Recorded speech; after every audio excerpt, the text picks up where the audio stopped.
A very good morning and good morning, everyone, and welcome to Women Everyday Series Season 4, Episode 4. I'm Kush. I'm the Global HR Partner Leader at Kyndryl with over 2 decades of experience in HR transformation and talent strategy.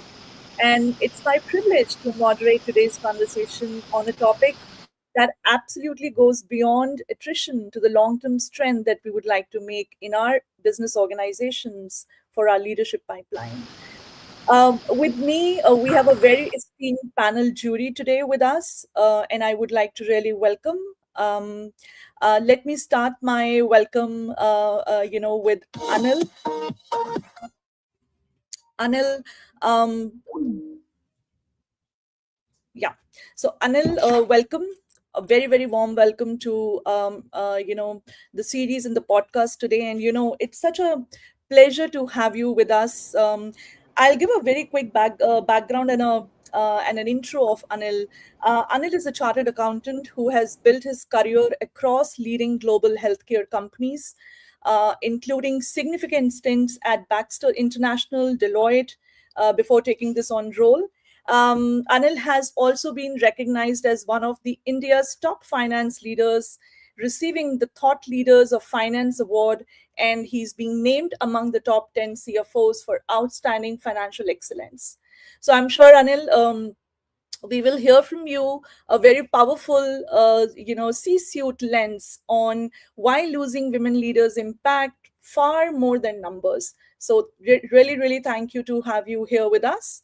Um, our next panel member that we have, I really want to welcome Manisha. So Manisha, we are very excited to have you here. We are very excited to have you here, Manisha. Manisha is a CHRO with IKS Health. She is a leader known for building high performance teams, strong cultures, and future ready organizations. Manisha brings over 25 years of experience spanning the consumer, financial services, technology, and chemical sectors. And she has done these roles as CHRO, consulting leader. Also, she is an independent board member. Very pleased to know that, Manisha. She is also a founder of a very successful HR tech startup in the US. Needless to talk about the MBA mission that she cleared from Accelerate Jamshedpur. She's also a certified coach with the ICF. And in addition to this, she is serving as an independent director at Cefex. So, very, very warm welcome to you, Manisha. And we will, of course, be hearing your perspective on leadership, on culture, and also, of course, on a very important topic, which is about retention of women leaders during this time. And that is what the organization and the audience is so looking forward to hear from you. I'm sorry Thank if you you. can, I don't know if you can hear Thank me. you. I can't. I can hear you. You I can can hear hear me you. now? Okay. Yes, All right. yes. Thank you so much. A very Thank you so warm much. welcome, Manisha. I hope you were able to hear the introduction, the long one that I have just called out for you. So, welcome, Anil. Welcome, Manisha. Thank you so much Uh, for having me over here. yeah, thank you indeed. Um, we do have, another panel, and this is something that I was talking to Anil when we just joined the session, and we said, what else we can ask when we have a powerful combo in the discussion today, in the episode today, which is finance and HR. So, having said that, I have another panel member with us. He's also coming from finance. He is Ryan Fernandez. Very, very excited to have you here, Ryan.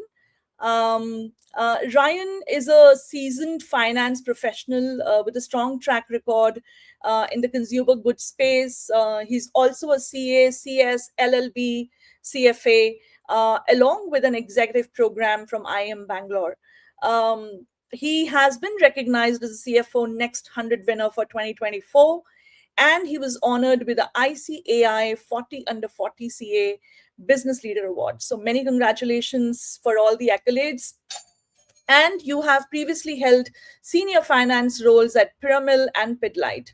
So very, very warm welcome once again, Ryan. And with your deep expertise, which is, of course, across finance, business strategy, transformation, I'm sure this group is going to bring a very powerful financial and leadership perspective to this conversation. So, very warm welcome, Ryan. I hope you can hear me and you're there.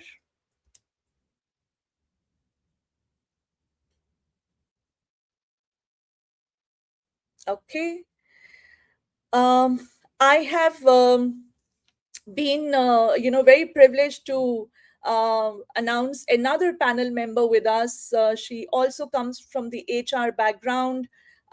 We have Samriti Malhotra. She is a CHRO with UDS Group. Samriti has over 2 decades of HR leadership experience across multiple industries and previously spent a decade leading HR at Denev, a group company of UDS. And she actually pivotal, the entire talent transformation and a people strategy for the organization. She was recently honored with the HR Icon Award at the 34th World HRE Congress 2026, and she was also recognized under Women in Tech at the HR Tech Conference and Awards. This talks about her standing out and her thought leadership in the HR transformation journey. So many congratulations, Samriti, for all the accolades, and a very, very warm welcome to the panel today. So thank you all for joining us today, and we have a very exciting topic, and I would say very often it gets into little uncomfortable conversation, but it's very, very important. And the discussion that we're having today is the C-suite view on losing women leaders beyond attrition, replacement, and knowledge drain. Let me take a step back, right? Most organizations are quite good at tracking numbers, right? Whether it is about attrition, replacement cost, time to hire. And I'm sure my colleagues here from finance and HR background will relate to these points that I'm talking about. But what we don't always examine deeply enough is what actually breaks in the business when a senior women leader exits, especially in the middle of the growth or in the middle of the transformation, or if there is any strategic change happening. So today's conversation is not just about attrition, as I said. It is going to be about what organizations lose when women leaders walk out the door. And more importantly, what it takes at the C-suite level to retain and grow this talent meaningfully. So today's discussion, as I said, it's just not about the intent. It's also not about the blame. It's about the impact, which, the HR and finance panel is going to bring their perspective, and we will be able to start seeing with the help of the tips and with the help of the direction which will come through the conversation here for our respective organizations, perhaps a bit early and even more closely. My role today, of course, is to guide the conversation. I'm a moderator of this session, of course, to simplify the complex questions if comes, and of course anchor the real business outcome, so that end of the hour when we walk away with sharper lens on the topic, and we also have the clearer ask from our own organizations. And this is for the audience who has joined us from different spheres of their careers. So before we jump into the questions, I want to frame this slightly different. This is not a diversity conversation. It is a business continuity conversation.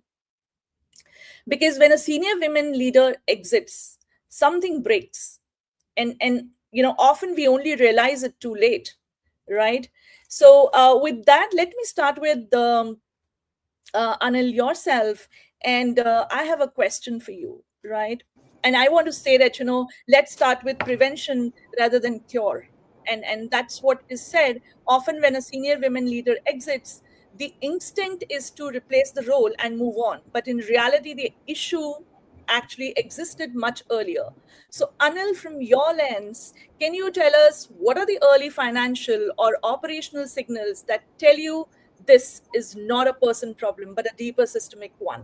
And what should leaders be paying attention to sooner? Over to you. Well, thanks, Kush, for the introduction, And thanks to the team for having me here. It's good to be part of this forum to learn and exchange thoughts, ideas, and perspective. One disclaimer I would definitely want to start with. The thoughts perspective which I'm going to share in this webinar is going to be in my personal capacity and nowhere represents the views of my organization. So with that thing in mind, let's get into the details.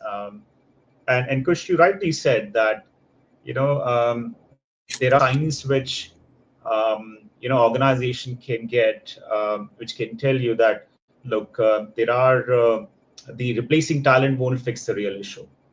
And let me take a step back in terms with what drives organization performance. Well, in a product company, and I worked in the last 2 decades plus in product company. What drives performance is people, product, and passion. And what drives people and passion is underlying culture, ecosystem of the organization. A culture where people are empowered, enabled to drive results, and they get elevated during this process. And as leaders, we can see early signs where whether the financial and operational signals which suggest replacing talent won't fix a real issue. Now, here are a few instances or a few early signs which can come across.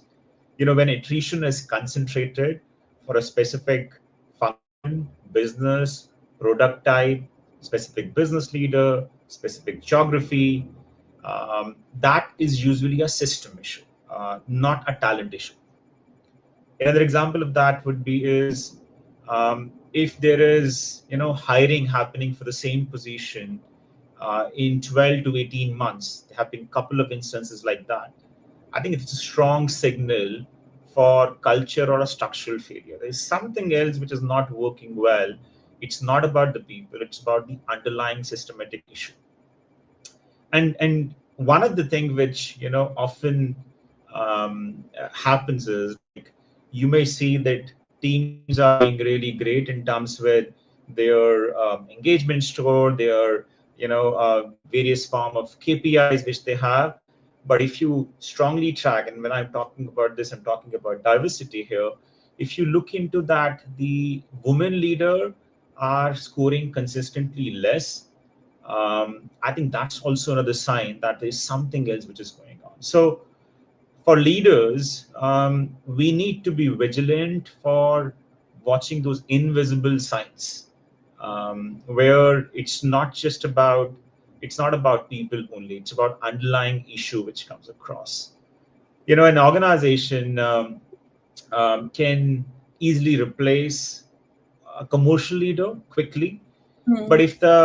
if the woman leader is exiting, or say there are multiple women leader who has been exiting from same business within a span of 1 2 3 years, it's likely a leadership environment, it's likely a sponsorship gap or an overall culture thing rather than the capability.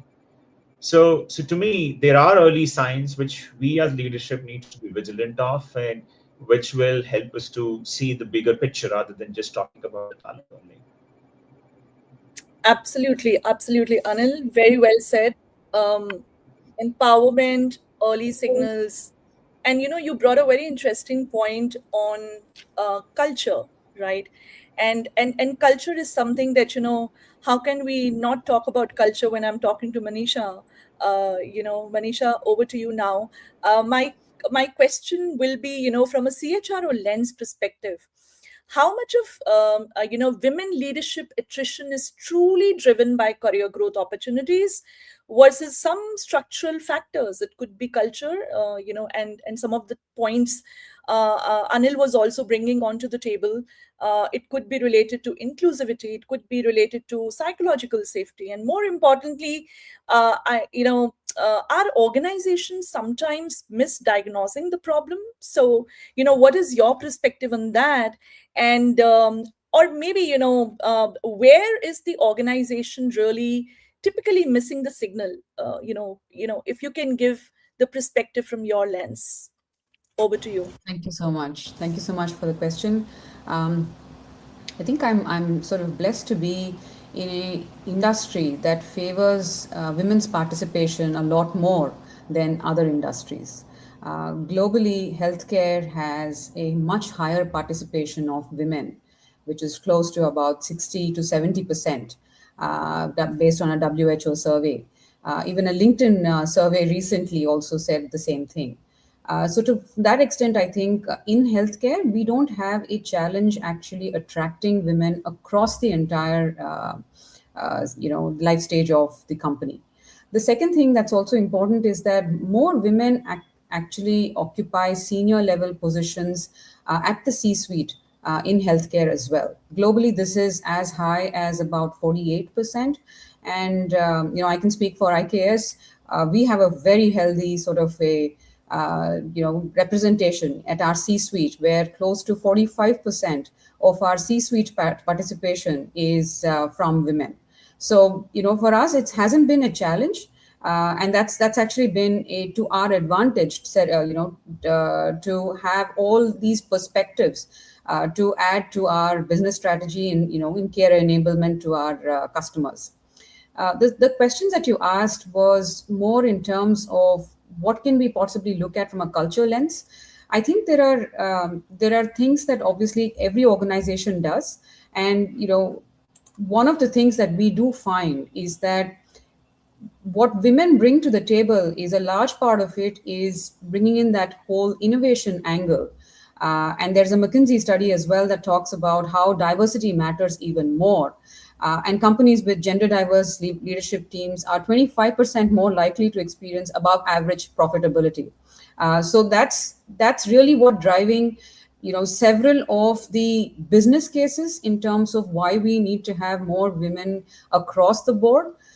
And the portion on the culture tax is a real one. There is a real culture tax in terms of replacing women. For every woman who gets promoted to the director level, there are at least 2 women directors who are now choosing to lose companies, right? So there is actually a great breakup that's happening as well at that level. And that is an important statistic to also look at. On the average, when you actually look at hiring people at the C-suite, it's a 6-month cycle, right? And that's much larger than what it would typically take for someone at the mid-level as well. These are all early indicators and business cases as to why you need to have more women at the C-suite. From a what can we possibly do? I think there is a huge expectation to be always on, right? And that is something that sort of the drain on that one is real.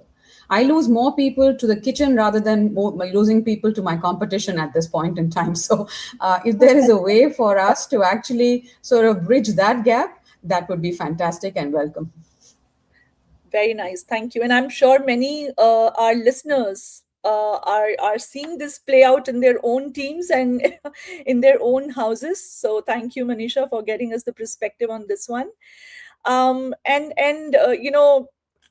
Sometimes many leaders say, we have talked about diversity for years, so what should we do more, right? And I'm now coming to Ryan, to you. Very warm welcome and a very good morning, on this podcast with us. From your lens, is diversity fatigue actually real at the C-suite level, or if it is? And how does this actually fatigue quietly translate into business risk over time? And it could be, from delayed decisions to loss of confidence or investment focus. What are the downstream effects you have seen as a CFO from a finance angle perspective? So, looking to hear from you on this land.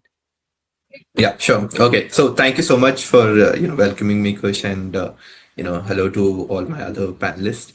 Apologies first of all for joining late. I had another panel which I was on, so got a bit delayed on that. But yeah, I think diversity is the need of the hour right today, and us being a global organization. So I'm part of Legron, which is basically across 100 odd countries, and for us, diversity is a very, very important, concept. And we actually rate and we put KPIs on diversity today. which is a very important thing in the overall thing.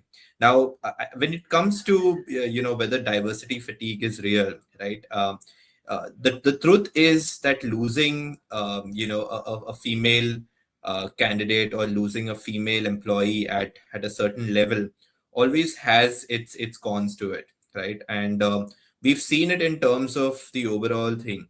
Now, when you look at some of the even the mid-level people, right, who aspire to get to the top, now they are looking for basically opportunities at the top where they want to see who all have really grown in the entire stream. So I'll give you a case. In my previous stint, I was leading a team of about 80% women in the team, right? And the views that came to me is that if a person is growing in the organization as a female, that's where a lot of the juniors and a lot of the people who are in the early start of their career, they look up to such people as a growth path, right? That defines the basic culture of any organization that is there, right? So the first downstream that I would see to it is if you lose somebody at the C-suite level, who has been there and who has actually been a women employee and who's really transformed a lot of processes, systems, and all of that. And then when you look at the junior level that is there, it acts as a demotivation to most of them, right? Because today they look up to that as some of their career prospects, right? So when you look at these kind of candidates and they see that okay, the C-suite itself is not meant for them, right? That's something which is a turn off for most of them, right? Now also that leads to talent loss across the board, right? Because all of them are looking up to this one person who has been at the top. So and in this real case, right, there was a female who really exited, and the reason she exited was not because it was a better career move, right? It was more so that she did not want to kind of be in an organization where the organization did not have a lot of financial women leaders, right? So this has become a very important point of consideration.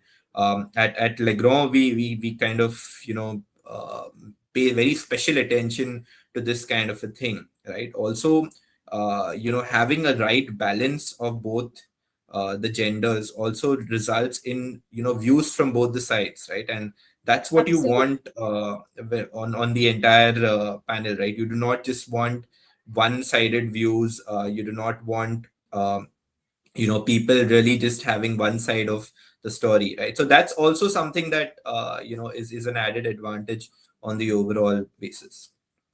Yeah, no, absolutely. And a couple of points, Ryan, from your end. I think Anil and yourself being the male allies, for this entire episode itself says a lot of things, right? So thank you for being there and leading some of these initiatives in your respective organizations. It means, of course, a lot, right? And it was in my mind to talk about a practical example, and you said that. So, it really, and I have made a few notes, and we'll come to a particular point on sponsorship, but I'll wait for that. And before I come to a sponsorship point, I think we have now. Sorry, can I add a dimension to what Ryan said on that same point of diversity fatigue? You ask about what's the cost of that, and to me, the cost of diversity fatigue doesn't hit the P&L immediately. It's a long-term play. It hits the organization future first. And I've seen in the industry companies rarely wake up one day and say, like, we have inclusion crisis. They wake up and saying that we're losing best of the leaders, and why are they leaving? And I think that's where the real cost hits in, because the moment organizations start thinking about that the talent is getting lost, I think it has a correlation to the diversity there. One more dimension probably I can add to it, and it may be contrary to what we have been discussing. The other side is, if the organization is really passionate about driving diversity, improving diversity, and they just hire people because of the gender diversity, not basis their potential or the value creation or the value proposition which the candidate brings in. That situation also lead to a long-term financial risk to the organization, because eventually you the reality is that diversity and all that ID&E agenda is a means to achieve the goal, which is the organization success, the organization governance, and innovation, all those things, not a goal in itself. So, a fine balance where you have diversity as an enabler, and making sure that you understand that are we getting too much on either side, on a side where diversity is not given importance or it's given too much importance as well. I think that's another critical one when it comes to diversity fatigue. So just wanted to add some perspective there. No worries. I think we'll come to the two topics around in about like next 10-15 minutes to take perspective from all of you. One was on the sponsorship, I've made a note, and second about balance. It's not so easy, Anil, and it will be very lovely to hear the perspective from you, Manisha, Ryan, on how you guys are doing in your organizations, right? And maybe some of the lessons that the audience can take it back as they're learning. Coming to and I'm now moving beyond the diversity lens, and I'm now coming to the business impact. So the question is that when women leaders exit, and this is Manisha, to you, when women leaders exit, what is the real organizational cost beyond replacement? We've been talking about that, particularly, in terms of leadership pipeline, with respect to the strength or with respect to the decision quality we've been talking about. And sometimes, yeah, the team confidence as well, and the mentorship people look up to, the whole stature, so and so forth. So does this create a silent pipeline risk for future leadership roles? I just want to understand in your words, how is it impacting? I think it impacts two vectors more in a more pronounced manner. One is the innovation itself, right? So there is that deficit that you will have in terms of innovation. The second one that you will have is you will pay a culture tax, where every time a woman leader exits the organization, and there are multiple reasons why people exit. Most often it's because they are paying a maternity tax, or they're paying a family tax or a trailing spouse tax, right? There are several of these taxes that women pay as we move forward in our life journeys as well.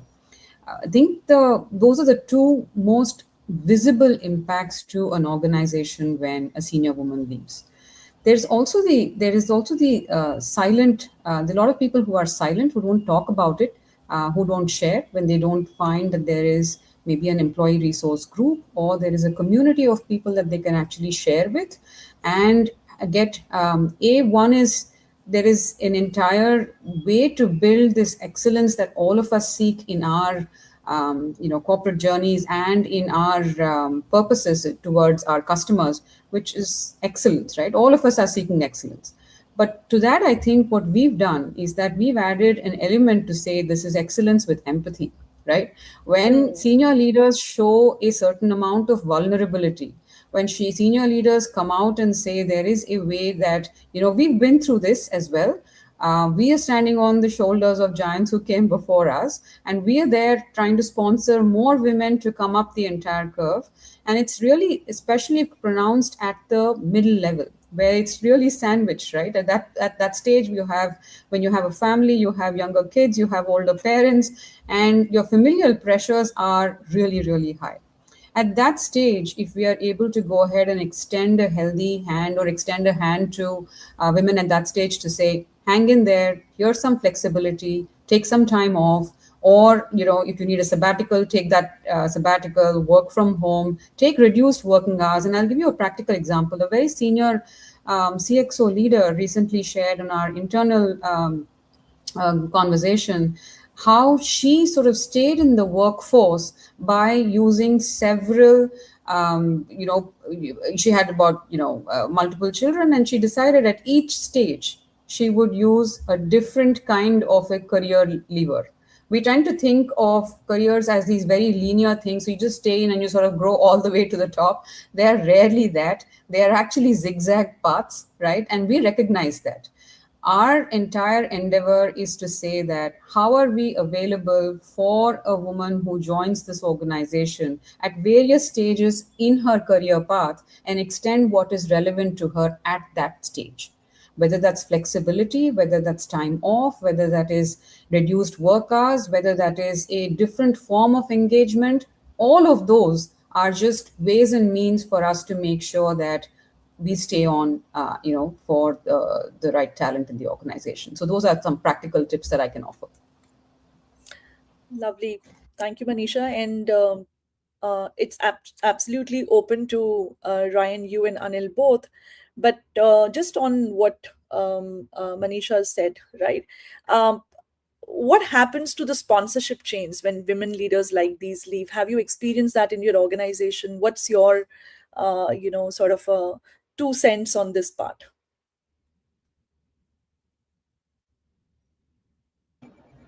So maybe a couple of things which I would say, like, when a woman leader leaves, obviously at the C-suite level, it does, create that message, a subtle message to the broader women leader who are aspiring, or women member who are aspiring to be a leader one day, because for them, this women leader act as a role model, and they try to follow their career path and see. I think many organizations have this, woman closed network where they can talk to each other. They can, share their thoughts, perspective, and how to overcome the challenge.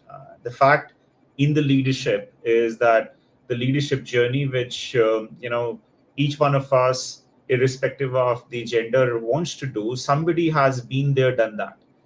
Yeah. So when a leader, diversity leader leaves, obviously it creates that message to the lower team, to the women team members, and I think it becomes important to really call out that what was the reason and how this was being done. Some sort of a diagnosis is important for organization to really understand what's driving it, and how such kind of losses can be prevented for future. So yeah, I think that's a subtle message we give it to the organization. I think one thing I'd like to sort of Yeah, respond to sorry. this one a little bit.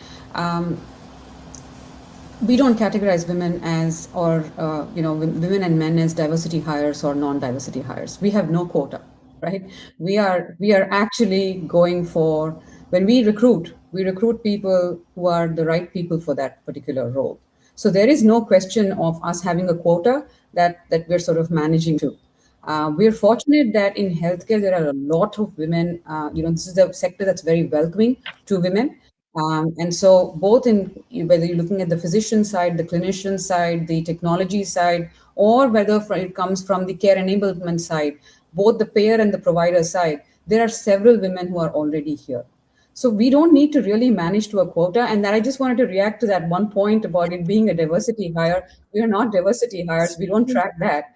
However, I think what we do reap as benefit of having women within our fold is that we are able to get all those perspectives at all points in time. And I think sponsorship, from what you touched upon, is a very important element, because I think sponsorship at all levels, both from male colleagues as well as women colleagues, I think is an important element where we coexist and sort of understand what's required to be done at that particular life stage and address that as a business problem, as opposed to this being a diversity problem or an HR problem or a CSR problem or something like that. We're trying to look at it more as a business problem, because that is the problem that it will affect both our patients as well as our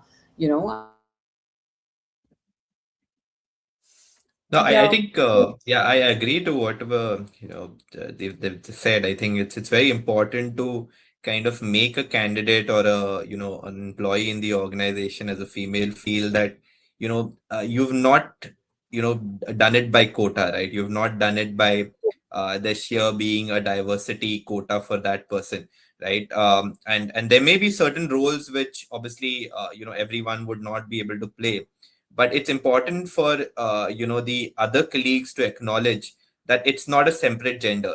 Today, I think it's important for everyone to understand that together males and females are just one human being, right? And at the end of the day, if we create that distinction, it leads to a very different lens altogether, right? So important thing is that I think the acknowledgement itself is one way of sponsorship, right? Acknowledgement of no difference, acknowledgement of there being a difficult life for them as well. Like I think Manisha pointed out the entire maternity tax, the family tax that they have to pay, right? So Mhm. it's important that the other colleagues in the organization acknowledge that fact, and also are a little sensitive towards it. Yeah, no, absolutely. Empathy and enablement is truly coming from the discussion right now. And welcome, Samriddhi. We see you here, and very right in point in time. There is a question following up from this conversation. In your experience, what fundamentally differentiates organizations that successfully retain women leaders? And maybe there are some organizations that are consistently struggling, or maybe still struggling. So, if you will be sharing your perspective, I'm sure the audience group will be able to take some, key takeaways with them. And you can perhaps talk about if it is to do with the policy or the intent, right? Or the behavior. And we spoke about culture a few minutes ago. So over to you. Thank you so much. Hi everybody, and a bit delayed to join the conversation. My apologies. I got a little mixed up about the time, but nevertheless, it's a pleasure to be here and to listen to all of you as well as share my thoughts. As the question goes, when it comes to retention of women employees, actually matters. So we've been speaking about the diversity. I just heard a few of my fellow colleagues speak about, first part is intent, and then is the sponsorship is equally important. If I go with my experience, the first of all, being cognizant of the fact that men and women, they will have unique traits. In spite of equality in the cerebral intelligence, there are still certain unique factors to each one of them. And the intent for the organizations should be to leverage from the uniqueness, to leverage from the strength of the diversity. That's the first point. Second, for women, we all know that they have to walk extra mile, even in today's world, as the society has progressed a lot, the organizations have progressed a lot. We all have evolved. The notion of the responsibility divide between men and women has evolved to quite an extent, but I would say it has not got eradicated. And by virtue of the physiological needs for women, it is very important for the organizations to be cognizant of the fact that they have to create a culture which is conducive for women. It could be for married women, it could be for new mothers, it could be women who are going through certain physiological changes during their 40s and 50s.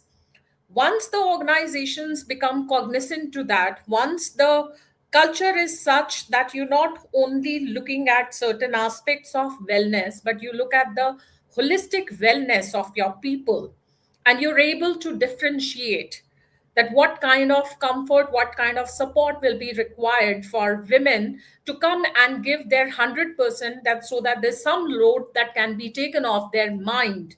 There could be situations wherein physiologically they may need extra time off. There could be a situation wherein they are the new mothers and they may need some extended time period to work from home or additional leave as compared to the maternity leave that we have as given by the government. There could be situations when typically 40s and 50s, when they are at the peak of their career, at that point in time the body goes through changes, and there could be a requirement of certain coaching, counseling, or some additional understanding the need at that point in time and being able to be empathetic towards it rather than taking it against the person. I guess these are certain factors which, if organizations start understanding and start adapting the thought process and stay empathetic, they'll be able to retain the best of the women, the best of the talent. And it is not that you're going to differentiate basis the competence. No, that's not the intent. When it comes to competence, when it comes to the role, it is equal for men and women. There's no discrimination over there, there's no favor over there.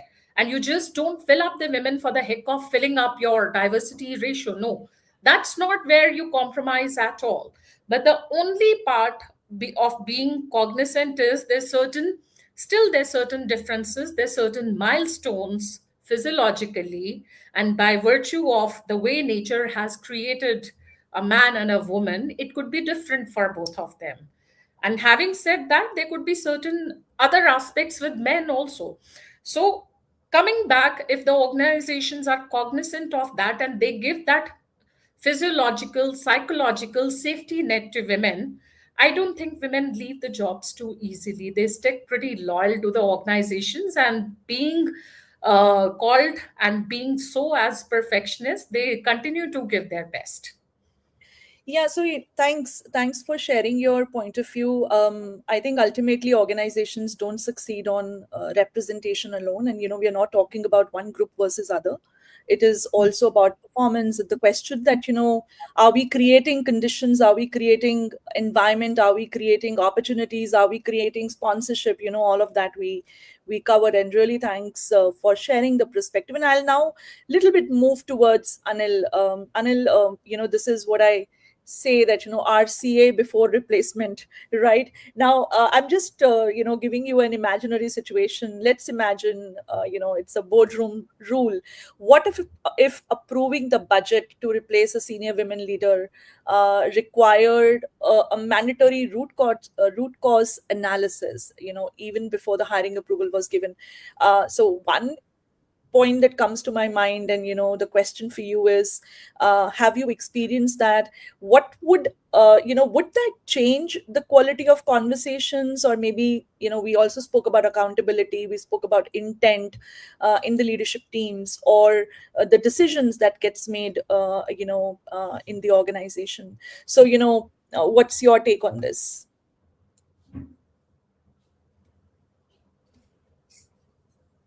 Anil, I believe you're on mute. If you can unmute your line. Oh, okay. Sorry. Can you hear me now? Yes, we can. Perfect. Yeah. So no, I'll just respond to this one, but just correlating and echoing the thoughts shared by the other leaders so far. I think one of the things which was being said was on the equity aspect as well, and men and women doesn't have a starting point which is same, and that's where it's important for organization to acknowledge that and make it conducive. And there's no point of having any quota, and I don't know how this worked in this conversation, but I think it's important to understand that support is needed and at the organization level to bring that into mainstream. But coming to the question you ask, if the replacement budget require root cause analysis, what would it change? It would fundamentally change conversation with stakeholders, from being reactive to preventive, from replacement thinking to preventive thinking. Why this happened? Organization have very established process and mechanism for a review of product recall, audit controls aspect, process failure, supply disruption. But I think I've rarely seen, and happy to hear thoughts from the other panelists, that there is a proper mechanism or a depth mechanism of a root cause analysis of why a leader left. There is obviously exit interviews and those kind of stuff which gets analyzed, but yeah, it deserves that level of detailed discussion, which probably as an industry we need to evolve through that. At the end of the day, the fact of the matter is that what I think I can share it from an industry experience is, many a time the approval of budget is so quick that it doesn't wait for that analysis to be over. So a fundamental root cause analysis would definitely help to examine where we have gone wrong in terms of culture, manager effectiveness, workload design issue, some of the stuff which was being said in terms of balancing personal priority, health priority, inclusive behavior. Of the root cause analysis would definitely help to create that accountability for the organization that, look, how can we be more preventive than reactive, and have those processes or policies in place which enable our women leader to kind of like cherish and want to leave the organization for those reasons. So yeah. Yeah, yeah. No, thank you, Anil. And I'm also looking at the time. Very interesting conversation that's going on. And I'll come to Ryan. To you finally.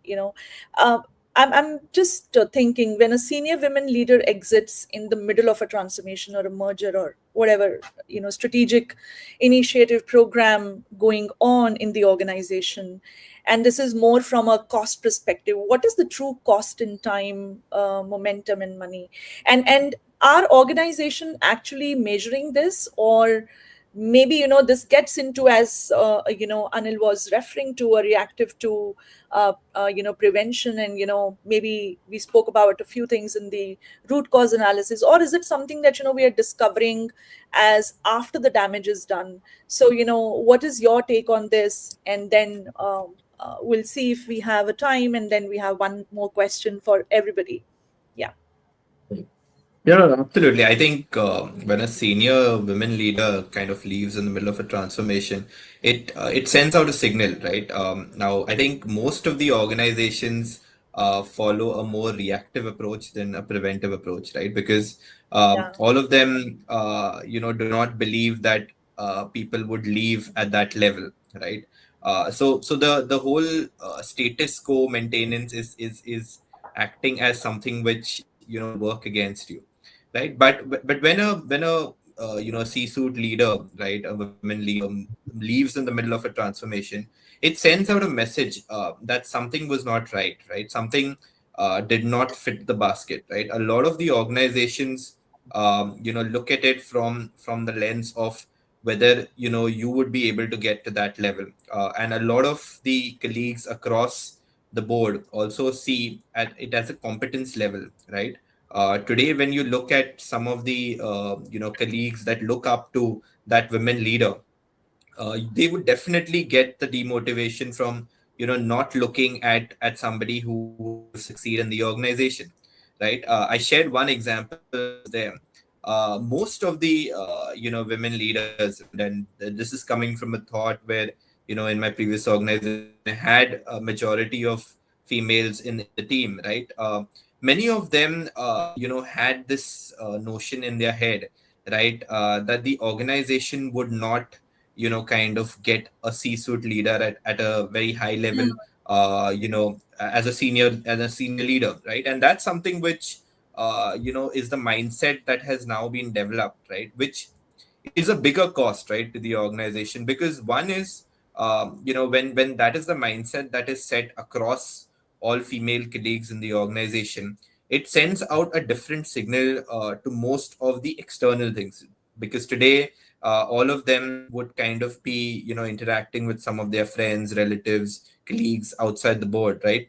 Which means that today it sends out a very different message for the company itself. The company is tagline as not an employee friendly company, right? So that's how Hmm. one is the reputational risk of the overall thing not working in your favor, right? The other is also the continuity, the business continuity risk, right?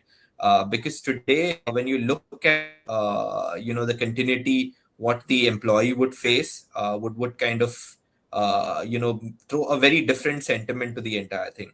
It's also the employee sentiment analytics. That was something which is a different concept that has recently been coined, right? Yeah. Because today the employee sentiment tracking is something which should be kind of analyzed, because that's what sends out, whether you're kind of an employee friendly company, whether you're a women friendly company, right? From a previous Right. example, also, most of the women employees believe in the organization that they would not get an equal opportunity, right?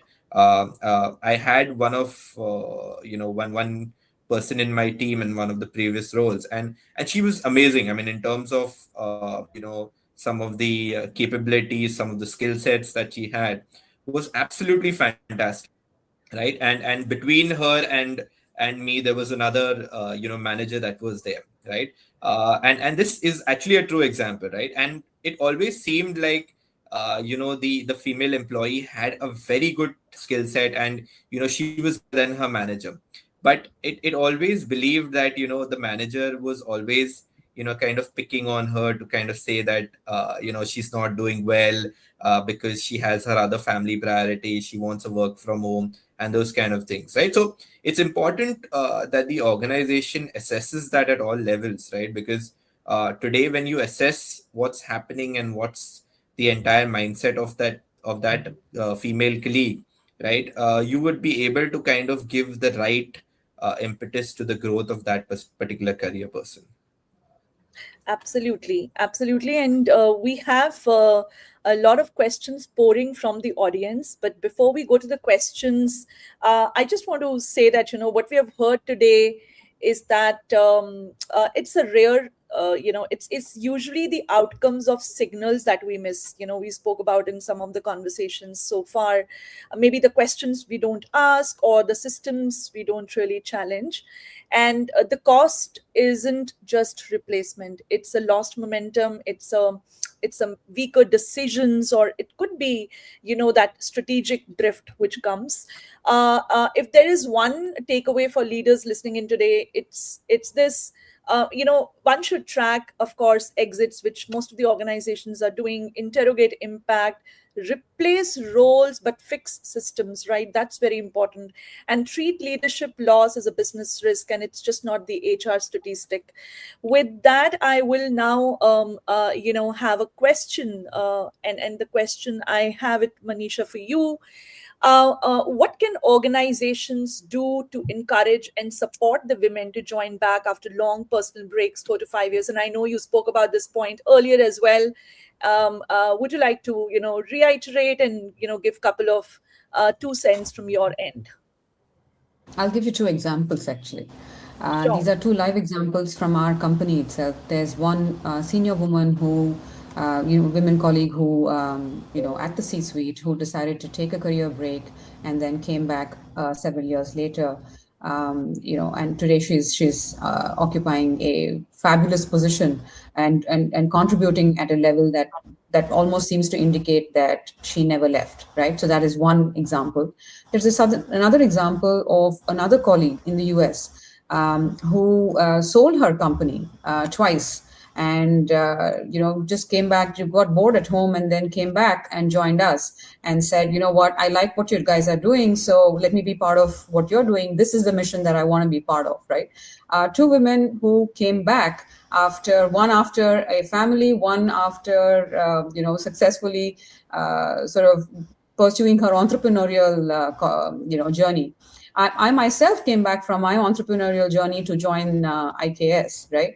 So I think what we've done is that we have been very open to go ahead and have a conversation with people who bring in the right perspectives, different perspectives, a different skill set, and really what is required for us in our purpose. So that's what we're sort of, at all points in time sort of figuring out. So we have people who've gone into academia. We have someone who's an actor, who's pursuing their journey with us. In fact, one of the policies for us, and we employ a lot of doctors as well, is that we allow doctors to actually actively partake in their practice after hours as well, so that they're very in touch with their own profession as well. So I think these are very practical examples of how we've been open to get women back into our fold. Absolutely. And Manisha, I think it comes with the sheer responsibility and the ownership that these women would have taken in their comeback, right? So that goes, of course, without saying. We have another next question coming, and I'll have maybe Ryan, Anil, anybody can say this question. How do workplace philosophy and unconscious bias contribute to the departure of women leaders?